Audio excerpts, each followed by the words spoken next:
The developer's check sat on the Garrett kitchen table for 3 days before anyone touched it. Walt Garrett had been dead a year. The bank was calling the note, and his daughter Doris was ready to sign the place over to a man who wanted to cut it into 20-acre lots. But Walt's granddaughter Lena came in from the corral with mud on her boots and said no. She'd rather bet the whole ranch on a herd of bison than watch a bulldozer carve up her grandfather's ground.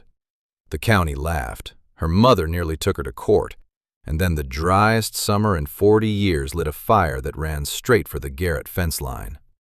Ray Holden drove out on a Tuesday morning in a clean white truck with a magnetic sign on the door that read, "Holden Land and Development." He wore pressed jeans and boots that had never seen manure, and he carried a leather folder with a contract already filled out except for the signature line. Doris Garrett had the coffee on. She cleaned the kitchen for the first time in months, wiped the dust off the window above the sink, and put out a plate of store-bought cookies nobody would eat. She wanted the man to see a respectable house, not a failing one, and she'd even pulled the curtains back so the light came in strong across the table where the folder would sit. The Garrett Ranch sat 12 miles out past the county road, 1,200 acres of short grass and draws that Walt had run cattle on for 40 years. The house was a low ranch style built in the 1960s when Walt's father still owned the place, and the barn was older than that. Hand-pegged timbers, the kind of building nobody raises anymore because the labor would cost more than the barn. Walt died the previous winter, quiet, in the barn, with a halter still in his hand. He left the place to Doris because Lena was only 23, and he didn't believe in leaving land to kids who hadn't proved themselves yet.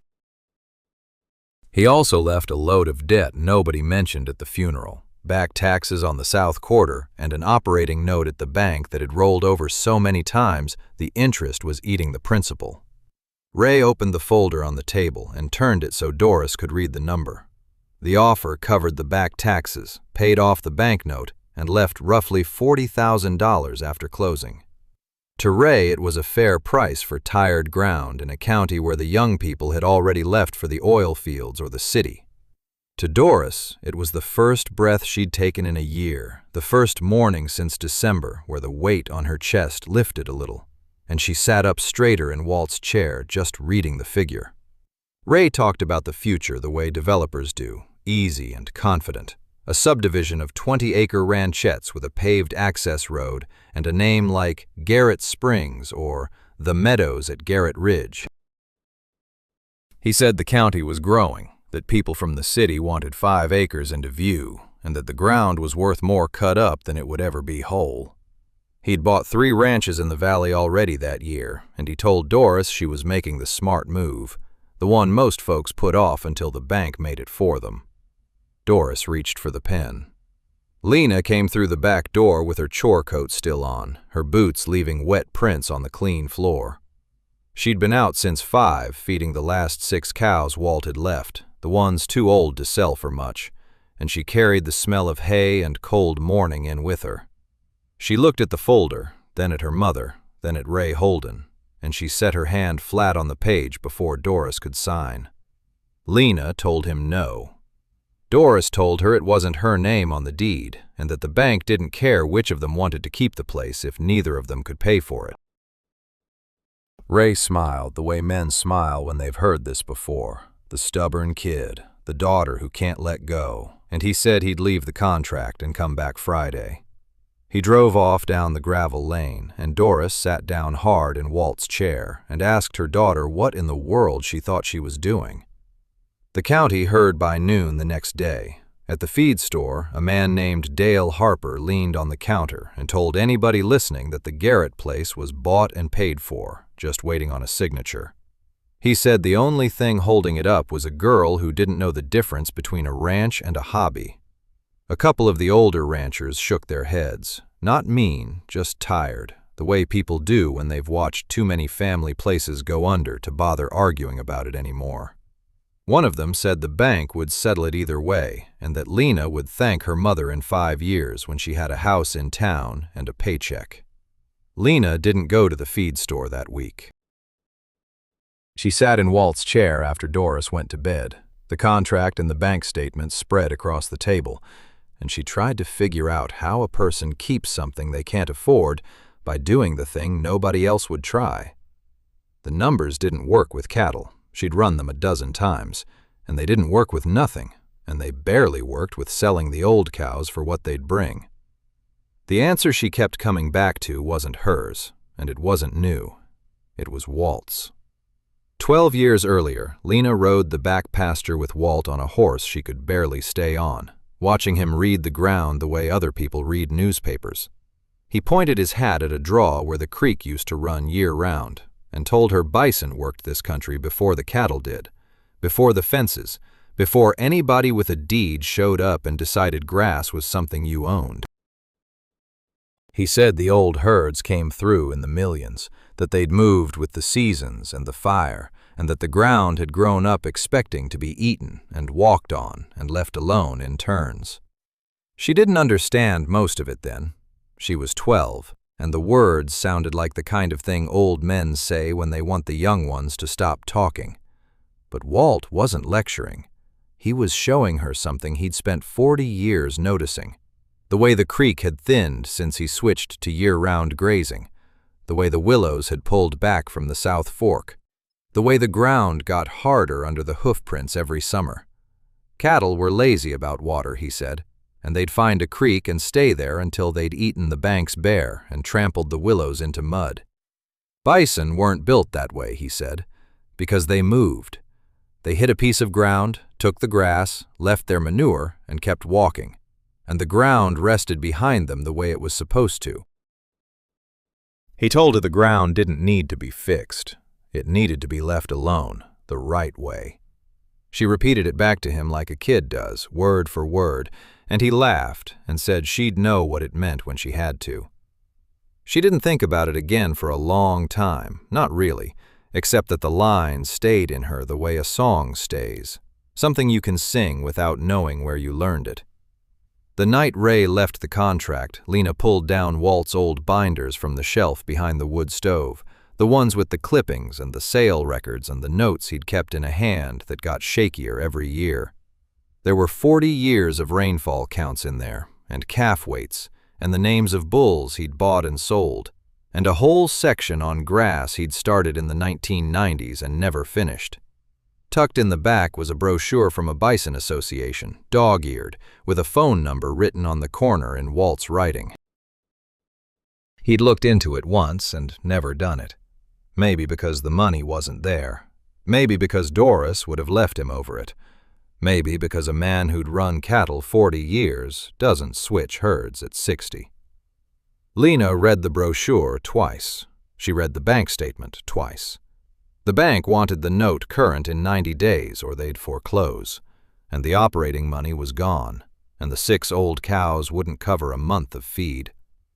Cattle had put the ranch in the hole, and Walt's own notes showed the grass thinning under them year by year, the calf weights dropping, the creek shrinking. More cattle would dig the hole deeper, and she could see that now, reading his records. The thing Walt had seen and never had the nerve or the cash to act on. She decided that night, sitting in Walt's chair with the lamp burning low, that she'd sell the last of his cows and buy Bison. She did it because Walt had pointed at that draw 12 years ago and told her the ground likes things that move, and she'd finally run out of reasons to pretend he was wrong. Not because she'd figured out the money or because she was brave. Lena sold Walt's last 6 cows to a neighbor for what they were worth, which wasn't much, and she called the number on Walt's brochure. A rancher 2 counties over was getting out of Bison, said the fences had beaten him and his wife wanted him retired, and he had 14 head he'd let go cheaper than market if somebody hauled them that week. Lena scraped together every dollar the cow sale brought, plus the last of her savings, and she told him she'd be there Saturday with a stock trailer and a hired hand. The hired hand was Sam Roach, 68 years old, who'd worked for Walt on and off since Reagan was president, and who lived in a bunkhouse on the South Quarter because he didn't have anywhere else.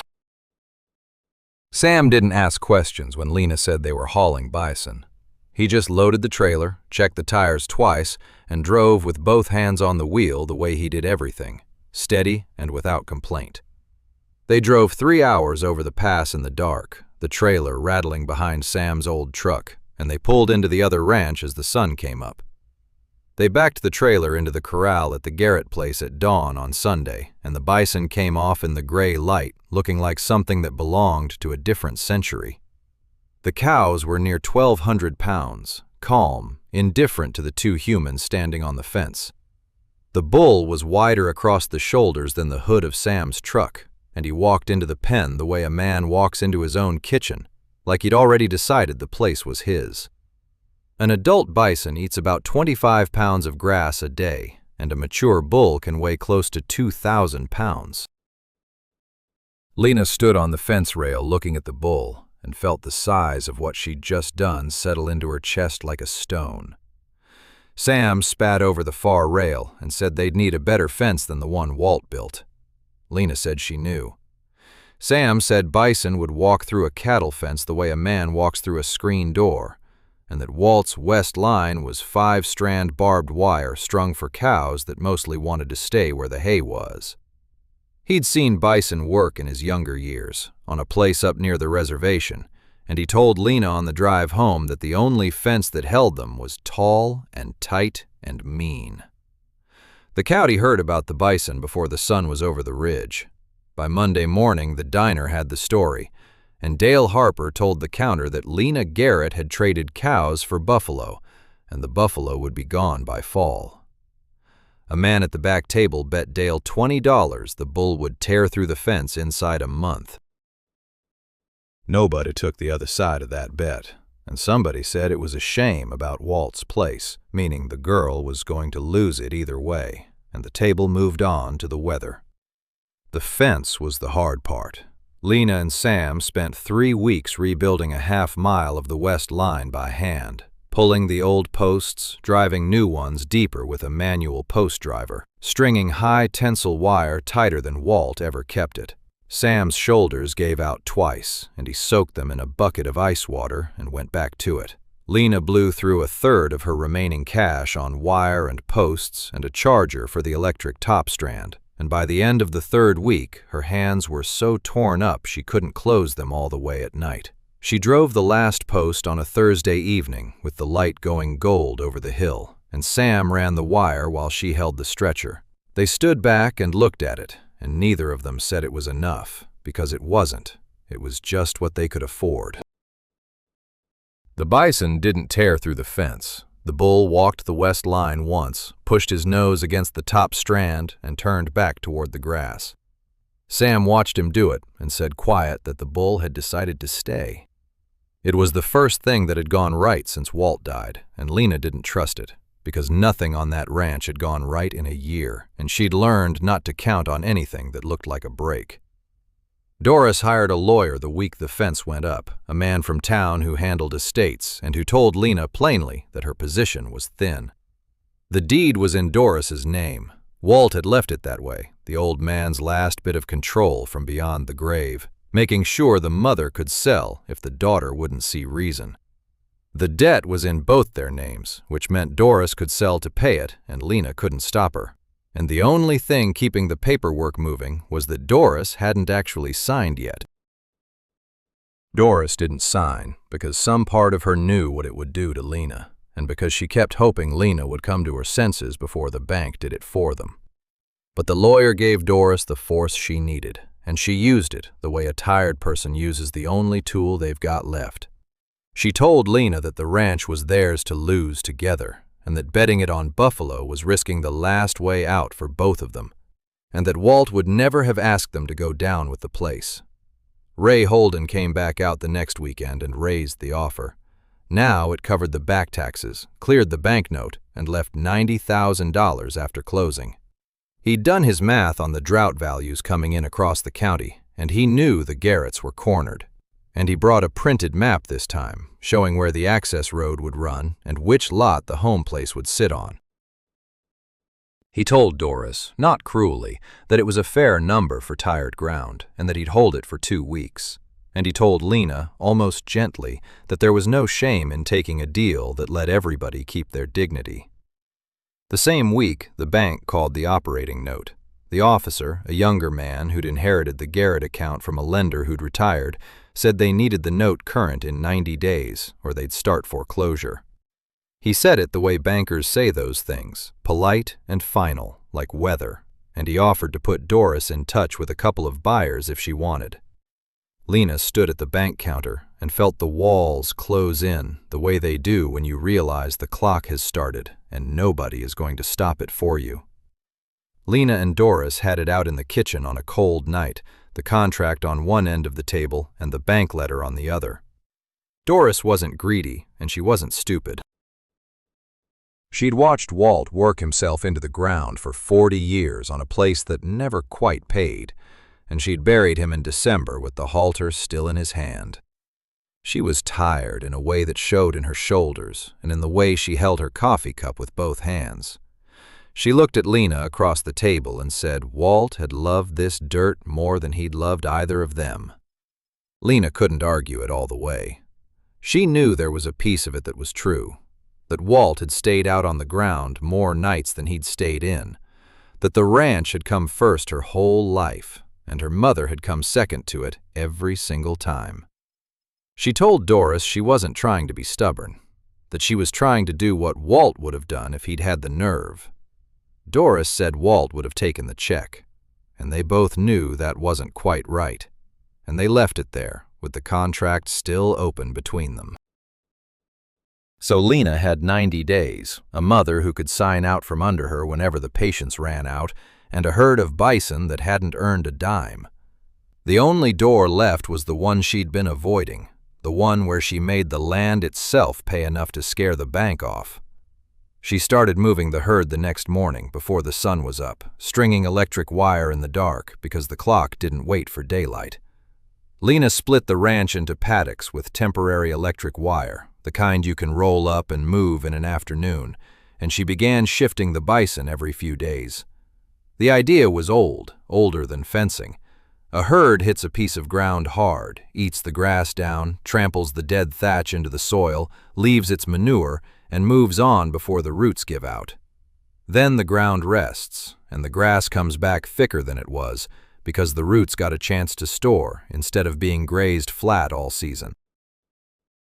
She'd read it in Walt's binders, but mostly she'd watched the bison do it on their own in the first month. Left to themselves, they drifted, never camping on the creek, never beating one spot to mud. Cattle would have found the draw and stayed there until the willows were gone, and the bank was raw dirt, and the water ran muddy every time it rained. The bison ate the upland grass, bedded on the hill, and wandered down to water, drank, and walked back up. The creek bottoms, the softest part of the ranch, started to recover before Lena's eyes, the willows sending up new shoots where hooves had trampled them flat for years. The neighbors noticed the wire first, and then they noticed the grass. Dale Harper drove past one afternoon and stopped to ask what in the world she was doing with all that electric fence, and Lena told him she was moving the herd paddock to paddock the way the old herds moved. Dale laughed and said the old herds didn't have a bank note, and Lena didn't have an answer for that, so she let him laugh and kept stringing wire. The county figured she was playing farmer, the way they'd figured it since the bison arrived, and the wire just confirmed it for them. By the second summer, the draws were greening a week earlier than the neighbor's pasture, and the willows Walt had watched thin out for a decade were coming back along the South Fork. Sam noticed before anybody. He'd worked this ground for 30 years, and he knew what overgrazed looked like. The bare slopes, the crushed creek banks, the grass that never gets tall enough to seed, and what he was seeing was the opposite. One morning he stood at the South Fork and watched a cow bison cross the creek without tearing the bank, and he said Walt would have paid money to see this. Lena asked him whether he meant it. Sam said he'd been waiting 30 years to mean it. The grazing did something Lena hadn't counted on. It brought the grass back, and grass, it turned out, was what the ranch had been missing. Walt had run too many cattle on too few acres for too long, and the ground had been getting poorer under him the whole time, the grass thinner, the soil harder, the creek shrinking. The bison and the rest were reversing it, slow, the way soil works, but real, and the records she kept that second summer showed the upland grass taller and denser than it had been any year in Walt's binders. The first money came in the fall of that second year. A buyer out of Billings who dealt in grass-fed bison came out and looked at the herd and bought 2 surplus young bulls for more per pound than Walt's cattle had brought in a decade. The buyer told Lena the market for grass-fed bison was growing, that people would pay for animals raised on pasture, the way the old herds were, and that her bulls looked better than most because they'd been moved and not pushed. It wasn't enough to clear the banknote, not close. But it was the first time the ranch had produced cash instead of debt since Walt died, and Lena took the check to the bank and put it against the principal. She felt something she hadn't felt in a year. The thing might actually work. Sam said the quiet part on the drive back from the bank. He said the herd was doing what Walt's cows never did, paying for the ground they stood on. Lena didn't answer him. She was already doing the math on the next 90 days. And the math was still short, and she knew the grazing was going to have to outrun the bank, because the bank wasn't going to wait for grass to grow. The third summer the rain stopped. Not a dry spell, the kind that breaks in August, but a real drought. The driest the county had seen in 40 years. The creeks across the valley went to mud by June and to dust by July, and the ranches that ran cattle started hauling water in tank trucks and selling off animals they couldn't afford to feed. The county paper ran a front-page photo of a dry stock pond with a dead cottonwood leaning over it, and people started talking about the 1930s the way they do when the sky won't give. West of the Garrett fence, the old Holloway place had gone to cheatgrass and Medusa head after the heirs walked off it. It was the kind of fine, dry grass that greens early and dies to straw by June, and it stood waist-high and brown right up to the line where Lena's grazed paddocks began. Lena's ground held longer than most because the grazing had left cover on the soil, and the draws still carried a trickle where the neighbors' draws were cracked. The rested paddocks held moisture the way rested ground does, the thatch acting like a blanket, and the recovering willows along the South Fork kept the creek cooler and wetter than anything around it. But it wasn't a miracle, and Lena didn't pretend it was. Feed got short by midsummer.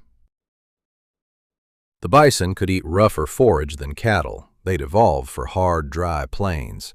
But even bison need something to eat, and the upland grass thinned out until she could see dirt between the tussocks. She culled the herd carefully, the way Walt had taught her, selling 3 cows she couldn't afford to winter and keeping the core breeding group.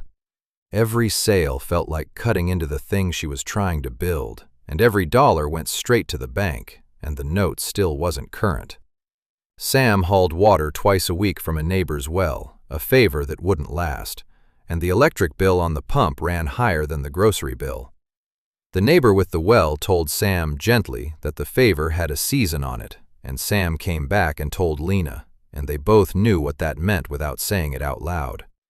A calf died in a dry paddock in late August. Sam found it in the morning, a young one, still half the size of the others, and he buried it behind the old corral without saying anything until Lena came out and saw the fresh dirt. She knelt there in the heat and the dust, and she didn't cry because there wasn't any use in it, but something in her shifted. She didn't sleep that night, just sat on the porch with the screen door open and the heat still in the air, wondering, for the first time since the kitchen table, whether Doris had been right. Whether she'd taken a dead man's dream and chained her mother and Sam to it, and whether the bank was going to take it all anyway and leave them with nothing but a fence nobody could use and a herd half the size it had been. The bank granted one extension, only one, because the county ag officer drove out and looked at the draws and the grass and wrote a letter saying the land was improving under Lena's management. He was a quiet man, the kind of extension agent who'd rather walk a pasture than sit at a desk. He told Lena point blank that the South Fork looked better than it had in 20 years and that the grazing was the reason. Then he told the bank that foreclosing on a ranch that was clearly getting better would look bad, and the bank bought it for 60 more days. That letter was the only reason the Garrett place survived the summer, and Lena knew it, and she knew the next 60 days were the last ones she'd get. Ray Holden came back in September when the drought had driven ranch values down across the county, and he could see the Garrett note still wasn't current. He drove out on a morning when the wind was dry and the grass was the color of paper, and he put a new number on the kitchen table. $140,000 over the debt. He said it plainly, that the drought had made the ground cheaper, and he was buying accordingly, and that the offer was good for a week. He told Doris it was the best number she'd see because the next time he came out it would be lower, and the bank would be closer. And she knew he was right about the bank, if nothing else. Doris begged her to take it. She said, "Sell now, before there's nothing left to sell," and her voice broke on the word nothing in a way that Lena had never heard from her mother. Doris had held out longer than anyone expected, longer than the lawyer thought she would, and the drought had worn her down to the last layer. She told Lena she couldn't watch another calf die and another check come up short, and another season end further behind than the last one. She'd followed Walt's way for 40 years, she said, and it had buried him in the barn, and she wasn't going to let it bury Lena, too. Lena didn't answer her that morning. She walked the west fence line in the afternoon, the wind in her face, the dust drifting off the neighbor's bare ground in long sheets. She looked at the recovering draws and the bison steady on the hill, and the ground that was still greener than anything around it. The ranch wasn't paying yet, not fully, but it was alive in a way the neighbors' places weren't. And she could see what 3 years of grazing had done, even in a drought that was killing everything else. The South Fork still ran a trickle, the willows still held, and the bison still stood on the hill like they'd been built for exactly this kind of summer. Because they had. She went back to the house and told Ray no, in person, standing in the kitchen with the same mud on her boots as the day he'd first come. She told Doris she'd find another way, or she'd lose the place trying. Doris didn't argue. She'd run out of arguments and out of patience, and she went to her room and closed the door. And Lena stood in the kitchen and understood that she'd just bet the whole ranch on the ground and the herd, and nothing else. There was no backup plan anymore, no second offer coming, no mother willing to hold the door open while Lena figured it out. It was the bravest thing she'd ever done, and it might have been the selfish thing too, and she knew both of those were true at the same time. She'd risked her mother's last security for a dead man's idea of how land should be worked, and she'd dragged Sam into it, and she'd sold off pieces of the herd to keep the bank quiet. There was no version of this where she got to feel simply good about it.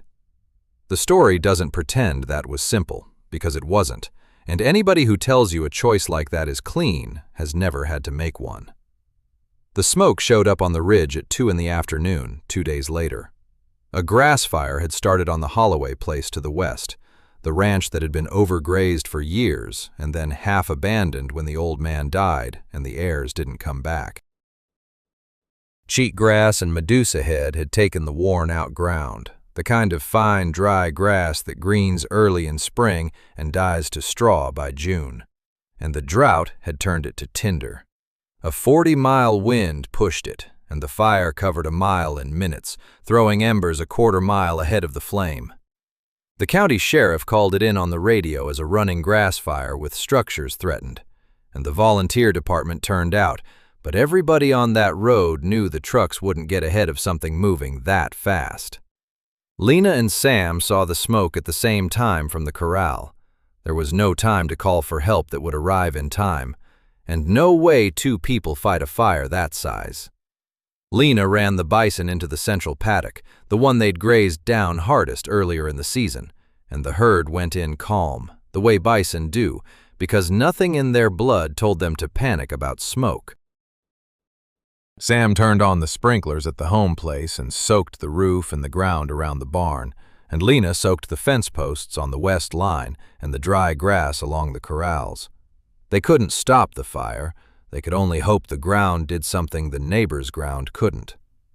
The fire came over the ridge and hit the Garrett fence line running, and then the fuel ran out. The paddocks the bison had worked that summer had been grazed down to short stubble, the fine, dry grass eaten off, the thatch trampled into the dirt. There was nothing left to carry a flame. Flames dropped to the ground where the grazed strips began, crawled and died against them, while the fire roared through the Holloway's tall, dead cheatgrass on both sides. The grazed paddocks were doing exactly what a fuel break does, starving the fire of the fine fuel it needs to run, and the fire couldn't cross ground that had already been eaten. Where the cheatgrass stood tall and dry on the other side of the fence, the flames ran shoulder height and moved like something alive. Where the bison had grazed, the fire lay down and went out. The home place stood, the barn stood, the house stood with the sprinklers hissing on the roof, and Sam standing in the yard with a hose he didn't need to use. The fire burned right up to the Garrett fence on the west and stopped at the line where char met green. Then the wind shifted and pushed it north into more overgrazed ground that fed it again, and it went around the ranch and kept running toward the river. The volunteer truck caught it 2 miles north where the road gave them a break, and they held it there, but the Garrett line was the first place it stopped on its own. Lena walked the fence line at dusk. On the Garrett side, the grass was still standing, short and grazed but alive. On the Holloway side, the ground was black to the dirt, the cheatgrass ash blowing in the wind, the fence posts charred. The line between the two was the fence, and the fence was the line between ground that had been worked patiently for 3 years and ground that had been used until it had nothing left to give. The fire had drawn the difference in charcoal, and anybody standing there could read it without being told. It wasn't luck. It was 3 years of a herd eating the fuel down, paddock by paddock, the way the old herds used to thin the grass before the fences came. The same grazing the county had laughed at was the thing that had kept the home place from burning. Lena stood at the fence in the smoke and understood it for the first time. The answer had been on the ground the whole time, doing its work while she was busy worrying about the bank and fighting with her mother and wondering if she'd ruined everything. The morning after the fire, the Garrett ranch was a green island in a black sea. The smoke was still hanging in the draws to the north, and the air smelled like char and wet grass, but the home place and the corrals and the herd were all standing. By dawn, the bison were out on the hill, grazing the paddock like nothing had happened, because for them, nothing had. They'd eaten the fuel down, they'd walked away from the smoke, and they'd gone back to the grass when it was over, the way bison have done on this continent for thousands of years. The neighbors came to look. They walked the fence line where the black stopped at the green, and they didn't say much, because there wasn't much to say. Dale Harper, who'd laughed the loudest and bet the bull would tear the fence, stood at the line for a long time with his hands in his pockets. He looked at the grazed stubble on the Garrett side and the bare dirt on the Holloway side, and he didn't make a joke about it. He just asked Sam, quiet, how the grazing worked, and Sam told him. Paddock by paddock, the herd moved, the ground rested, the fuel eaten down before the fire ever came. Dale listened all the way through, which was something he'd never done for Lena, and he said he guessed he owed her an apology, and $20. 2 more neighbors asked Lena the same thing that week, and the county paper ran a small story about the fire stopping at the Garrett line. The kind of story this country usually doesn't print. The reporter called it a fuel break, which was the right word, and Lena didn't correct him, because the word was true even if she'd never used it herself. She'd just moved the herd the way Walt had pointed at that draw and said the ground likes things that move. The paper quoted Sam saying the bison did the work and the fence just held it, which was the truest thing anybody said about the whole fire. Doris drove out on the 3rd day. She walked the unburned south draw and saw the willows coming back and the water still in the creek and the bison out on the hill in the evening light. She stood there a long time, longer than Lena expected, and Lena watched her mother from the fence and didn't go over. Because some things you have to let a person come to on their own. Doris didn't apologize in words, because Doris wasn't built that way, and Lena didn't need her to be. Then she went back to the truck and came back with the deed papers she'd been keeping in a drawer since Walt died, and she held them out to Lena across the fence rail. That was how the fight ended, without a speech, in the quiet way this country settles the things that matter. The herd turned a real profit that fall. When the grass-fed buyer came back and bought 3 more bulls, 2 of the neighbors who'd laughed started asking about breeding stock, and Lena sold them a few cows at a price that let everybody save face. The banknote got paid down to where the officer stopped calling, and the back taxes cleared. And for the first time in 3 years, the Garrett ranch owed less at Christmas than it had owed the Christmas before. It wasn't a windfall, it was enough, and enough was all Walt had ever wanted the place to make. And Lena sat down with the books in December and saw the number, and finally let herself believe the ranch was going to make it. Half the west fence line was still black, half green, and the bison moved across the hill like they always had. The ground doesn't need to be fixed, it just needs to be left alone the right way. Whether keeping it was worth the cost is a question the story leaves with you. If you believe the best answers aren't always the newest ones, subscribe to Rust and Roots for more stories from the back roads.